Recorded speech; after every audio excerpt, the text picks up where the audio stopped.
Hello, viewers. It's time for Mockley Talk. Time for me to talk with myself about Mockley. Today's topic, why do I mix with my hands?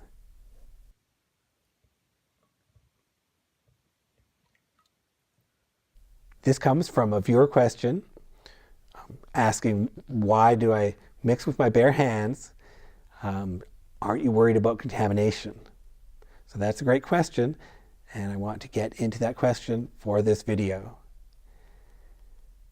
So if you like this video, if you enjoy delicious rice wine and you enjoy brewing, please click that like button and subscribe. So getting into this question, so I do always mix in the rice into wet ingredients with my bare hands. I always do that. And not only that, at the end of the brewing process, I also, when I'm filtering, I am touching the filter bag, I'm squeezing the filter bag with my bare hands. So I'm actually touching the brew twice with my bare hands during the brewing process.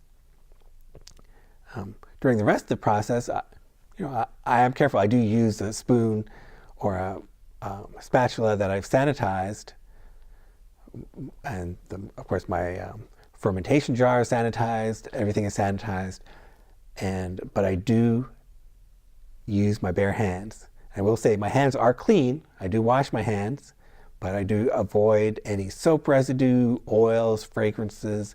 Those are all things I want to avoid on my hands because I'm using my bare hands to touch the brew. So even though my hands are clean, I am deliberately touching the brew with my bare hands. So one reason I do this is that it's the best way to mix the rice, the hard steamed rice, the Godebop, into wet ingredients, to separate all the grains of rice and ensure that everything is mixed evenly, and I can feel the texture with my bare hands and do that mixing the best with my bare hands instead of with a utensil. And same with squeezing. Squeezing the filter bag, I really have to do that with my bare hands. So it's intentional, and I think it is the most effective way to do this. Also, for some abstract reasons, I'm making something handmade. I do want to touch it with my bare hands.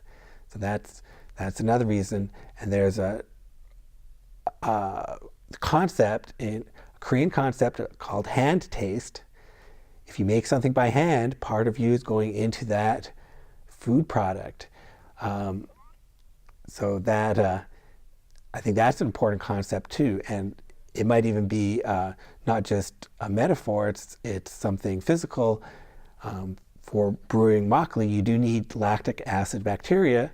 Those are found on our hands, and that's part of what you need to brew Mockley.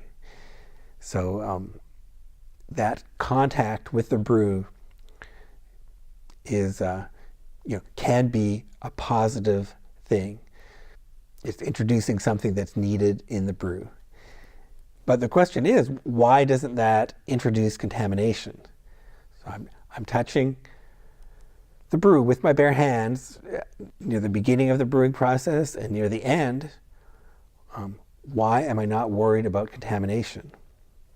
Well, one of the reasons is that these are robust recipes. These are not delicate, weak recipes.